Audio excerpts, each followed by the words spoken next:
नमस्कार दोस्तों, स्वागत है आपका बियॉन्ड लेंस प्रोडक्शन के इस मंच पर। अच्छा दोस्तों, हमारे अक्सर लोगों का मानना है कि हमारे भारतीय स्वतंत्रता संग्राम के दो बड़े नेता पंडित जवाहरलाल नेहरू और नेताजी सुभाष चंद्र बोस, इन दोनों के बीच में एक कट्टर दुश्मनी थी, कट्टर विरोधी थे आपस में। ये बात कितनी सच है और कितनी झूठ, ये बात अभी इसी छोटे से कहानी में साफ हो जाएगी। अब मैं आपको लेके चलता हूं हमारे भारत के उस इतिहास की ओर जो 1930 में लिखी गई थी।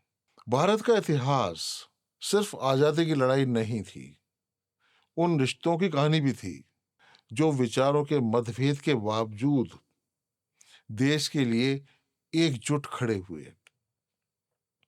साल था 1930, 1930।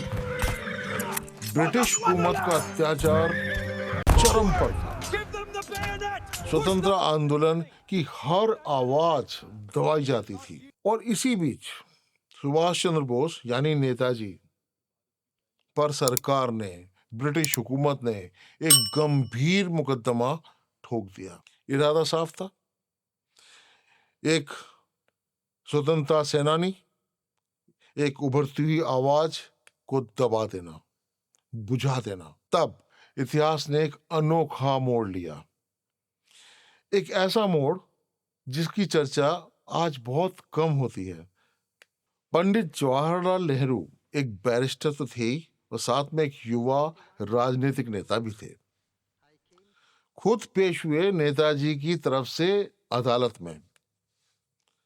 दो नेताओं की विचारधाराएं अलग थी, रास्ते अलग थे, लेकिन लक्ष्य एक था, भारत की आजादी।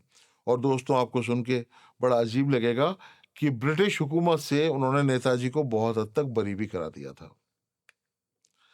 अदालत में नेहरू का तर्क सिर्फ कानून की भाषा नहीं थी, और वो थी एक पीड़ित देश की आवाज, जिन्होंने ब्रिटिश सरकार पर सवाल उठाए,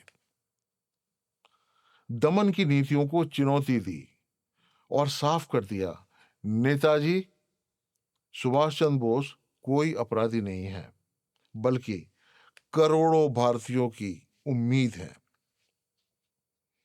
यह मुकदमा सिर्फ एक केस नहीं था, ये वो क्षण था जब दो महापुरुष ब्रिटिश साम्राज्य के खिलाफ एक ही मोर्चे पर एक साथ खड़े दिखाई दिए। चलते हैं एक नए एपिसोड की ओर, कहानी सुनी अनसुनी पे।